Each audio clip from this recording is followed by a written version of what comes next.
अगले बिंदु पे हम आते हैं कि इन उद्देश्यों की पूर्ति के लिए, इन उद्देश्यों को लागू करके सुनिश्चित करना कि इन उद्देश्यों की प्राप्ति हो जाए, उसके लिए भारत में कैसे कैसे प्रयास किए गए, कौन कौन सी संस्थाएं आईं, कैसे ये कोशिश की गई कि ये जो उद्देश्य हमने बताया 9 उद्देश्य, इनको पाया जाए।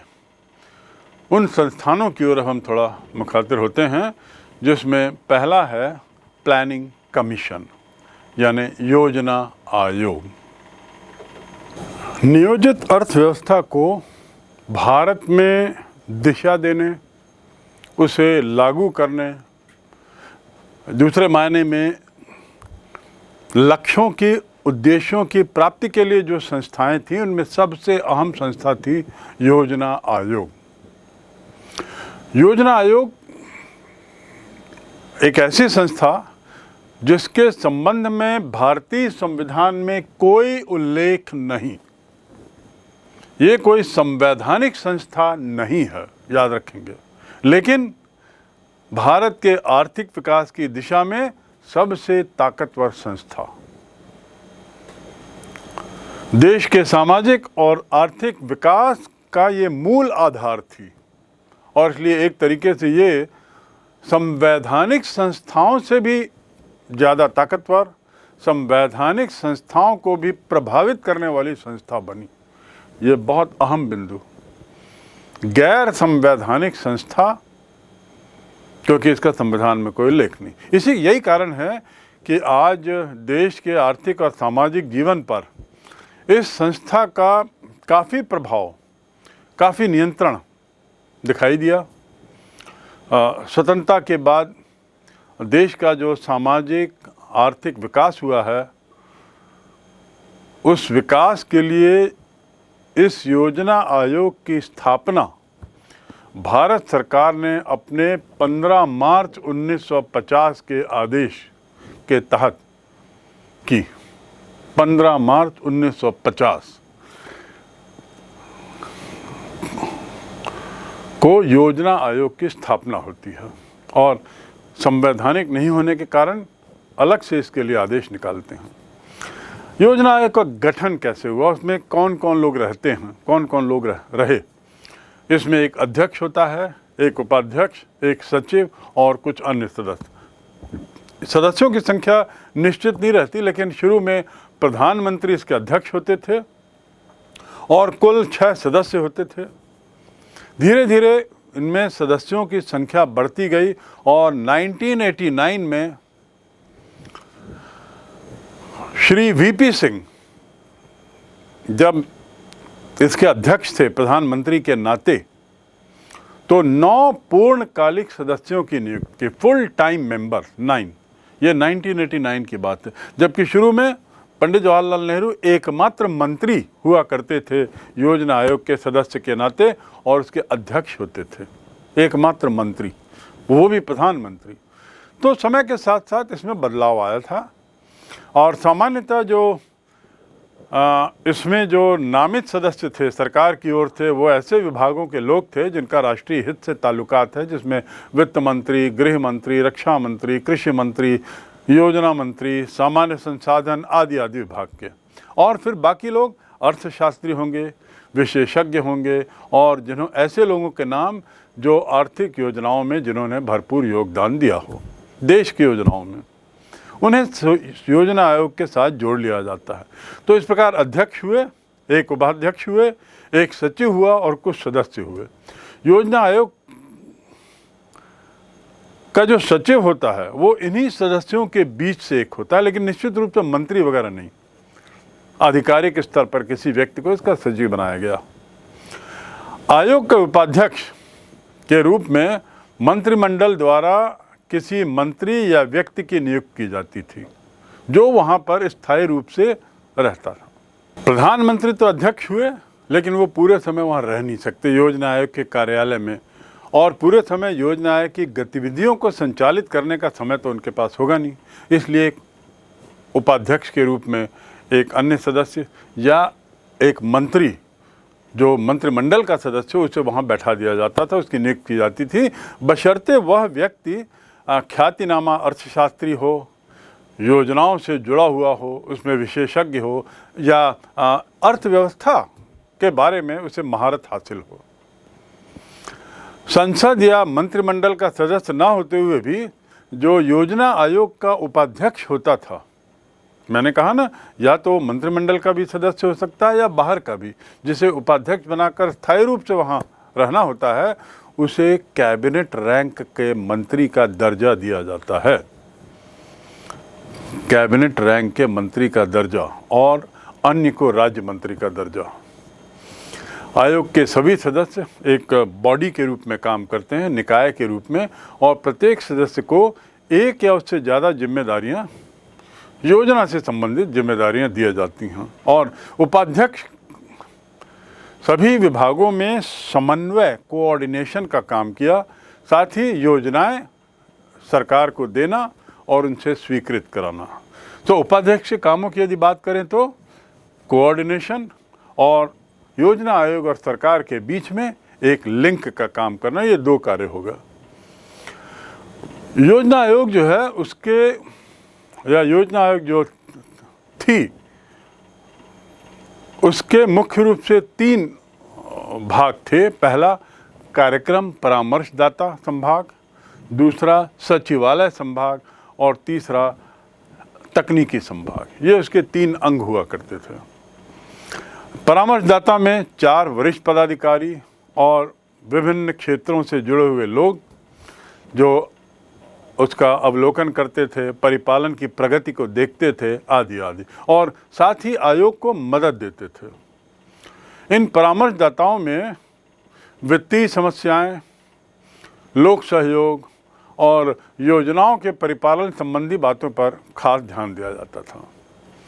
अब जो सचिवालय है, सचिवालय में छोटे बड़े सभी तबके के पदाधिकारी रहेंगे, लिपिक भी होगा, अन्य कर्मचारी भी होंगे, प्यून्स भी होंगे, और ये सचिवालय जो था वो एक तरीके से एक कार्यालय था इन लोगों का, मुख्य कार्यालय। उसकी सचिवालय की 4 शाखाएं होती थीं। पहला प्रशासकीय, जिसे हम एडमिनिस्ट्रेटिव ब्रांच कह लें, दूसरा योजना समन्वय शाखा, प्लानिंग कोऑर्डिनेशन, तीसरा एक सामान्य प्रमोशन, सामान्य कोऑर्डिनेशन, जनरल कोऑर्डिनेशन, और चौथा प्रकाशन, पब्लिसिटी। तो इस प्रकार की 3 ब्रांचेज होती थी। तकनीकी जो विभाग था, जो तीसरा अंग माना जाए योजना का, तो उसका जो तकनीकी भाग था, इसके 20-25 उपभाग थे। बहुत बहुत महत्वपूर्ण काम था इसका, क्योंकि ये तो तकनीकी विभाग का काम था। ये जानना समझना कि कौन से प्राकृतिक संसाधन के कहाँ कितने हैं, उसका क्या दोहन है, उनके आंकड़ों को रखना, आंकड़ों का समुचित उपयोग करना, और उचित उसकी एनालिसिस करना, आदि आदि। इसमें सिंचाई, शक्ति, कृषि, भोजन, शिक्षा, आवास, इस प्रकार के अलग अलग 25-30 खंड होते थे। तो ये हो गया योजना आयोग के 3 अंग, और उन अंगों के उप अंगों का थोड़ा विवरण। अब इसके कार्यों की ओर यदि हम झांकें तो कार्य तो बहुत थे। एक बहुत, मैंने बताया ये गैर संवैधानिक संस्था थी, लेकिन फिर भी अत्यधिक शक्तिशाली और प्रभावशाली संस्था, जो देश के आर्थिक विकास में बहुत महत्वपूर्ण भूमिका निभा रही थी। तो पहला इसका हम कहेंगे, इसका जो सबसे पहला कार्य जो था, भौतिक, पूंजीगत, मानवीय, तकनीकी, कर्मचारी संबंधी अनुमान लगाना, एस्टिमेट। देश की आवश्यकता की तुलना में कम दिखने वाले संसाधन जो हैं, उसमें वृद्धि का प्रयास करना, वृद्धि के बारे में अंदाज लगाना। दूसरा, प्रभावशाली और संतुलित उपयोग के लिए योजनाएं बनाना, ये इसका बहुत महत्वपूर्ण कार्य था, योजनाएं बनाने का काम। और योजनाओं को प्रतिवेदन या रिपोर्ट के रूप में सरकार के सामने रखना। तीसरा जो इसका काम था, जो कार्यक्रम सरकार द्वारा स्वीकृत कर लिए गए, जो योजनाएं सरकार द्वारा स्वीकृत कर ली गई, उसके द्वारा दी गई रिपोर्ट के आधार पर उनकी प्राथमिकताएं निश्चित करना। कल्पना करिए सरकार ने कुल मिला के 20 योजनाएं स्वीकार की हैं। अब 20 योजनाओं के लिए योजना आयोग के पास पर्याप्त धन संसाधन नहीं है, या यदि हैं तो भी कौन सी योजना को सबसे ज़्यादा प्राथमिकता दी जाए, सबसे ज़्यादा महत्वपूर्ण माना जाए, सबसे ज़्यादा उस पर ध्यान दिया जाए, ये सब तय करना ये इसका तीसरा काम था। चौथा इसका कार्य था आर्थिक विकास के मार्ग में आने वाली बाधाओं का पता लगाना और देश की विभिन्न परिस्थितियों को ध्यान में रखते हुए योजनाओं की सफलता के लिए वातावरण बनाना। बहुत महत्वपूर्ण बिंदु है कि आर्थिक विकास के मार्ग में क्या क्या बाधाएं हैं। कई तरह की आती हैं। कई बार प्राकृतिक घटनाएं जैसे भूकंप, बाढ़ आदि, कई बार राजनीतिक घटनाएं जैसे अलग अलग राज्यों में अलग अलग सरकारें, अलग अलग दलों की सरकारें, और कई बार कुछ अन्य बातें आ जाती हैं जो बाधाओं का काम करती हैं। इन बाधाओं से निकलना और उसके बाद ऐसा वातावरण तैयार करना जिससे कि योजनाएं सफल हों, योजनाएं अपने लक्ष्य तक पहुँचें। पांचवा कार्य था कि जो भी इसमें इन्वॉल्व है, जो भी इसमें शामिल है, उसके स्वरूप को निश्चित करना, उनके दायरे को। दूसरे शब्दों में योजनाओं के सफल क्रियान्वयन हेतु जो मशीनरी है, जो तंत्र है, वो तंत्र में कौन कौन रहेंगे, क्या उसका ढांचा होगा, इसे तय करना। अर्थात अधिकारी गण कौन कौन होंगे, कर्मचारी गण कौन कौन होंगे, मशीनें कौन सी होंगी, कहाँ की होंगी, उनके रहने की क्या व्यवस्था होगी।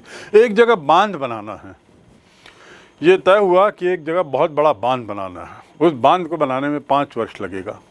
अब 5 वर्ष यदि लगता है तो उसके लिए एक पूरी व्यवस्था, समग्र व्यवस्था करनी होती है कि कौन कौन से अधिकारियों की वहाँ ज़रूरत होगी, किस किस श्रेणी के, क्या उनका ओहदा होगा, क्या संख्या होगी, उनके लिए निवास, उनके लिए जीवन यापन के समुचित साधन संसाधन, उनके परिवार के बच्चों के रहने का इंतज़ाम, बच्चों की शिक्षा आदि आदि, न जाने कितने सारे पहलू होते हैं।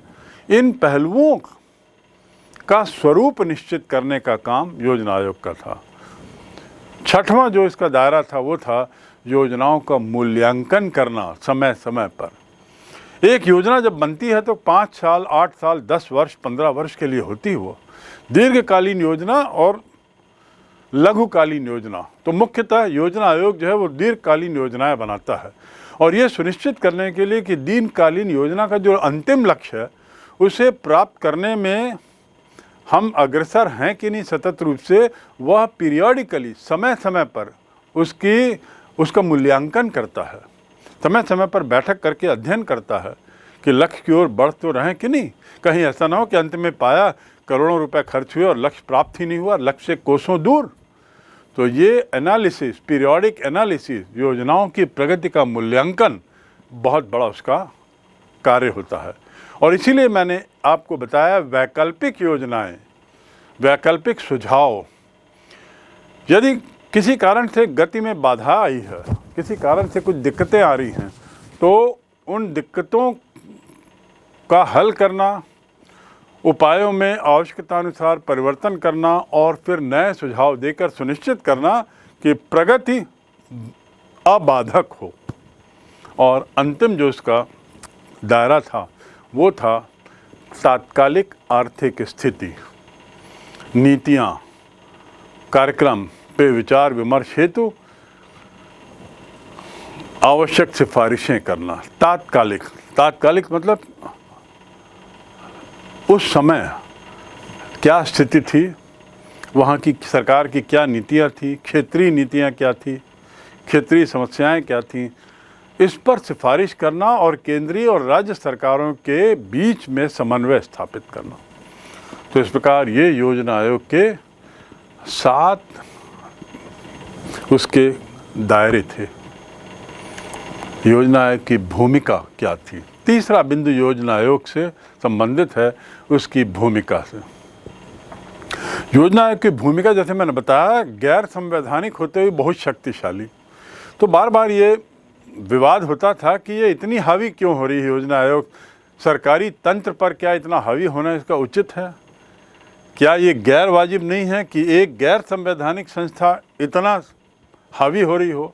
तो इसको लेकर विद्वानों में, राजनीतिक शास्त्रियों में सतत रूप से वाद विवाद होता रहा।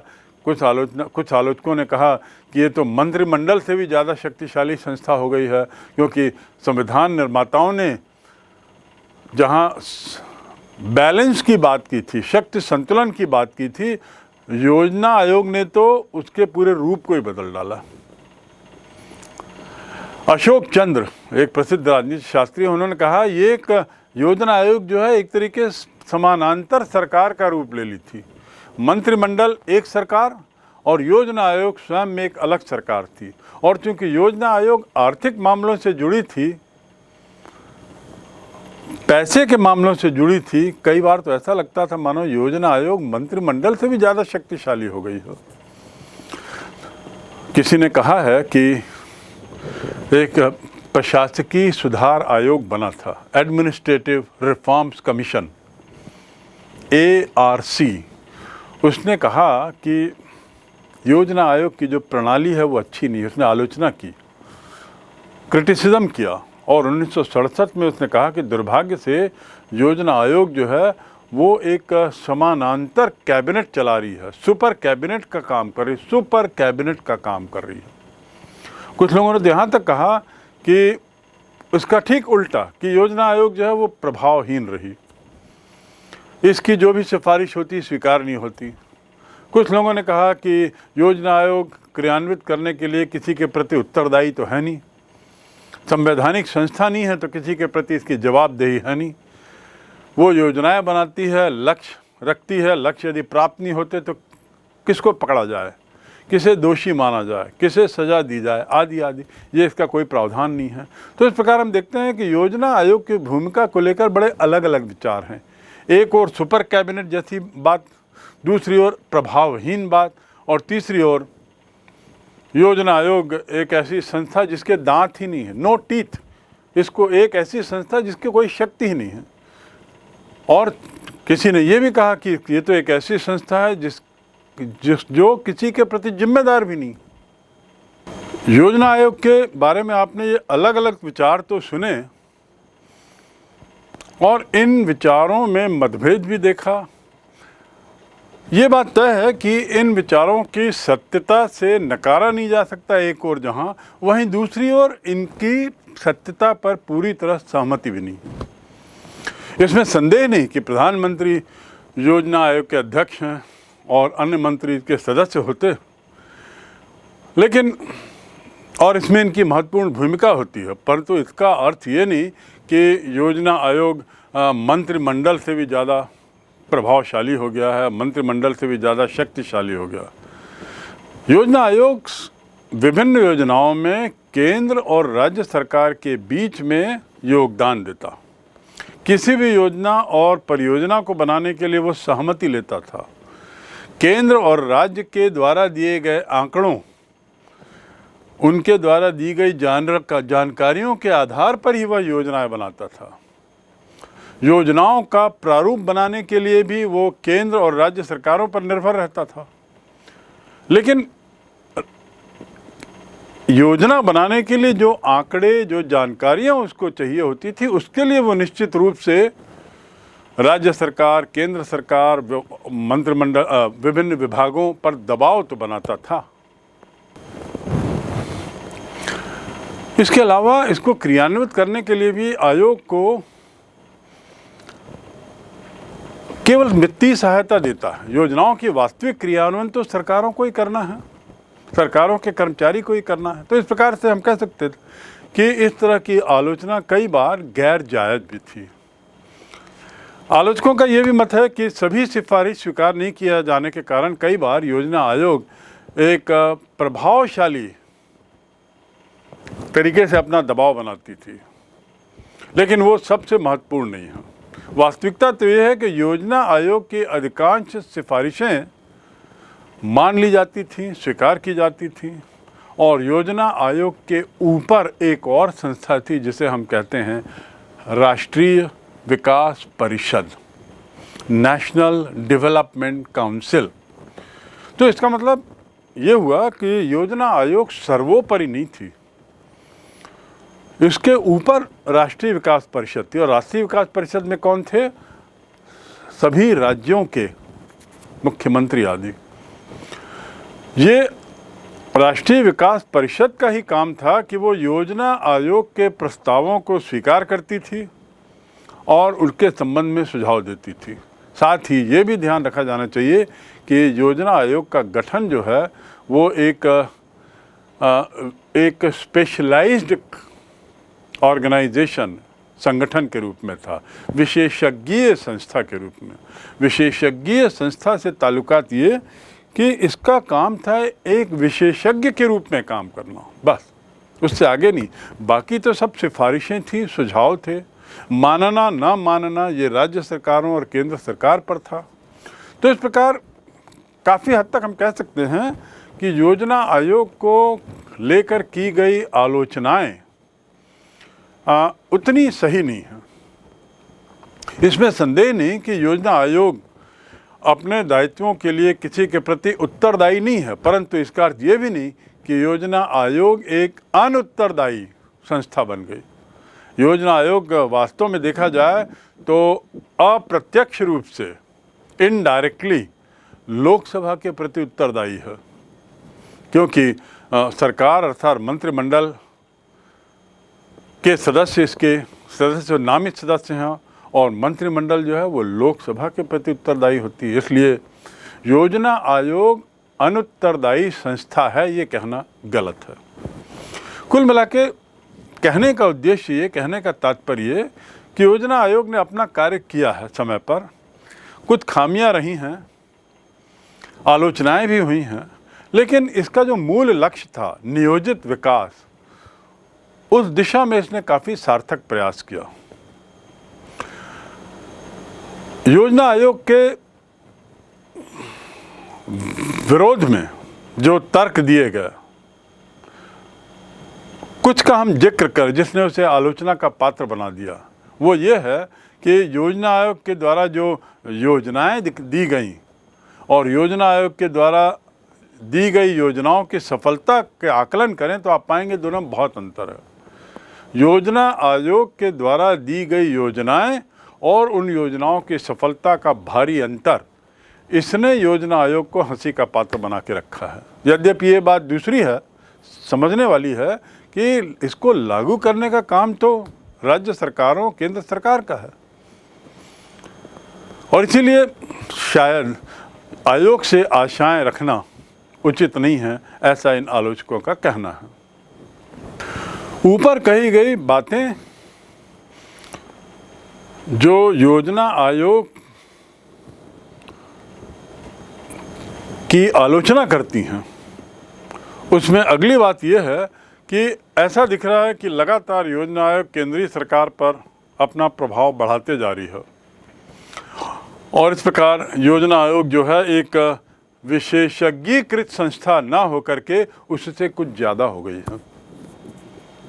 अगला बिंदु, अगला तथ्य जिसको लेकर आलोचक योजना आयोग की आलोचना करते, वो था कि योजना आयोग समय के साथ साथ इसमें मंत्रिमंडल से अधिक शक्तिशाली बनने का एक प्रयास देखा जा रहा है। मंत्रिमंडल की एक समिति का रूप योजना आयोग ले रही है।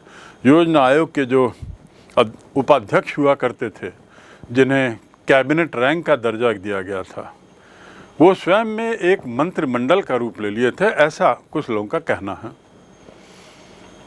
अगला बिंदु तथ्य के साथ आलोचनात्मक बिंदु यह है कि योजना आयोग का काम तो है योजना निर्माण करना, योजना का निर्माण करना, बस। क्रियान्वयन का काम तो सरकारों का है।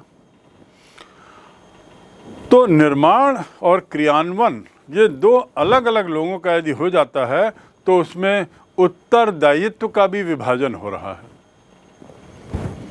और ये एक समस्या बन गई है। उत्तरदायित्व का विभाजन होना भी एक समस्या हो गई है। और अंतिम बिंदु, योजना आयोग का कार्य या उसका उत्तरदायित्व कुछ नहीं बनता, ऐसी भी आलोचना जिसका मैंने पूर्व जिक्र किया है। क्योंकि योजना आयोग किसके प्रति उत्तरदायी है ये कहीं पर संविधान में स्पष्ट नहीं है। योजना आयोग की योजनाएं कई बार ऐसा लगता है मात्र चुनावी वायदे बन गई हैं, मात्र चुनावी कार्यक्रमों के दौरान जनता को लुभाने के मुद्दे बन गए हैं बस। इसके अलावा चुनाव आयोग कुछ नहीं, इसके अलावा योजना आयोग कुछ नहीं है। तो इसको लेकर इस आलोचना को, समालोचना को, जो बड़े तीखी, कई आलोचनाएं तो बड़ी तीखी दिख रही हैं, इसको लेकर कुछ सुझाव आए और उन सुझावों पर अब थोड़ा हम नज़र डालें, जिसमें प्रशासनिक सुधार आयोग, एडमिनिस्ट्रेटिव रिफॉर्म कमीशन ने कुछ महत्वपूर्ण सुझाव दिए। इन आलोचनाओं को ध्यान में रखते हुए योजना आयोग की कार्यशैली को लेकर, योजना आयोग के ढांचे को लेकर प्रशासनिक आयोग के कुछ सुझाव आए। अब हम थोड़ा नज़र उन सुझावों की ओर दें। उसमें पहला सुझाव था कि केंद्रीय मंत्रियों को तो योजना आयोग का सदस्य होना ही नहीं चाहिए और प्रधानमंत्री को इसका अध्यक्ष नहीं होना चाहिए। यह प्रशासनिक आयोग का सुझाव। दूसरा सुझाव, योजना आयोग का पुनर्गठन किया जाए और इसमें आर्थिक विशेषज्ञों को ज़्यादा से ज़्यादा लिया जाए। ये राजनीतिक जो सदस्य हैं, मंत्रिमंडल के लोग, विधानसभा, लोकसभा आदि के लोग, इन्हें हटा दिया जाए और उसके बदले आर्थिक विशेषज्ञों को लिया जाए, क्योंकि योजना आयोग का मुख्य कार्य है विशेषज्ञीकरण, विशेषज्ञ के नाते सुझाव देना। तीसरा सुझाव एडमिनिस्ट्रेटिव रिफॉर्म कमीशन का था कि योजना आयोग के जो उद्देश्य हैं, योजना आयोग का जो काम है, उसका काम केवल उद्देश्य, प्राथमिकताएं, सर्वोच्चताएं और मुख्य लक्ष्यों का निर्धारण करना, बस। क्या क्या योजना आयोग का कार्य क्या होना चाहिए?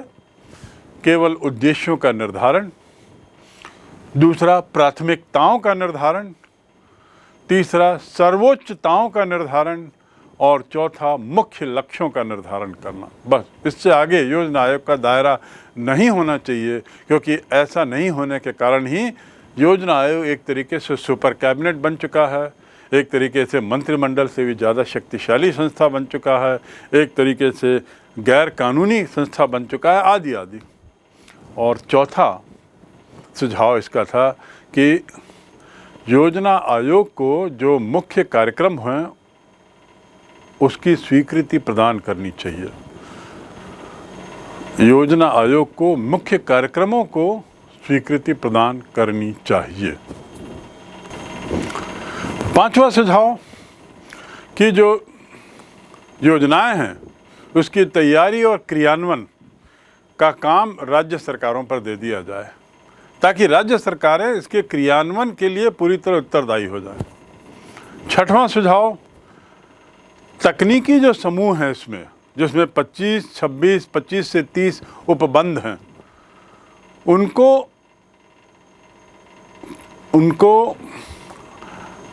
उनसे संबंधित कार्य, तकनीकी समूह से संबंधित कार्यों को योजना आयोग के क्षेत्र से ही बाहर कर दें, यानी जो तीसरा उसका अंग है उसे हटा दिया जाए और योजना आयोग के कार्यों को केवल लक्ष्य, उद्देश्यों की प्राप्ति, नियोजन और उसकी प्राथमिकताएं तय करने पे ही तक ही सीमित रखा जाए। सातवां सुझाव कि योजना आयोग को रिसर्च की ओर ध्यान नहीं देना चाहिए, अनुसंधानों की ओर ध्यान नहीं देना है। ये किसी और का काम होगा, विज्ञान विभाग का काम होगा, अन्य विभागों का काम होगा, लेकिन योजना आयोग का नहीं। अनुसंधान, आर्थिक अनुसंधान की ओर ध्यान देने की ज़रूरत नहीं है, आर्थिक अनुसंधान। और अंतिम सुझाव था कि योजना आयोग मात्र एक परामर्शदात्री संस्था रहे, उससे ज़्यादा नहीं। परिणाम क्या हुआ कि योजना आयोग पर जब एडमिनिस्ट्रेटिव रिफॉर्म्स कमीशन के सुझाव आते हैं तो निष्कर्ष के रूप में ये कहा जा सकता है कि देश की संपूर्ण अर्थव्यवस्था के नियोजन पर योजना आयोग का दायित्व, जिसके निर्वाह के लिए योजना आयोग ने भारत के सामाजिक आर्थिक विकास की दिशा में जो महत्वपूर्ण भूमिका निभाई थी उस पर एक प्रश्न चिन्ह लगा। लेकिन इस बात से नकारा भी नहीं जा सकता कि योजना आयोग ने अपने दिए हुए दायित्वों को बखूबी निभाया है, परंतु इस दिशा में काफ़ी कुछ किया जाना भी शेष है, काफ़ी सुधार की भी ज़रूरत है। इसीलिए योजना आयोग जो है उसको विकास का वास्तविक तंत्र बनाने के लिए बहुत मशक्क़त करनी पड़ रही है।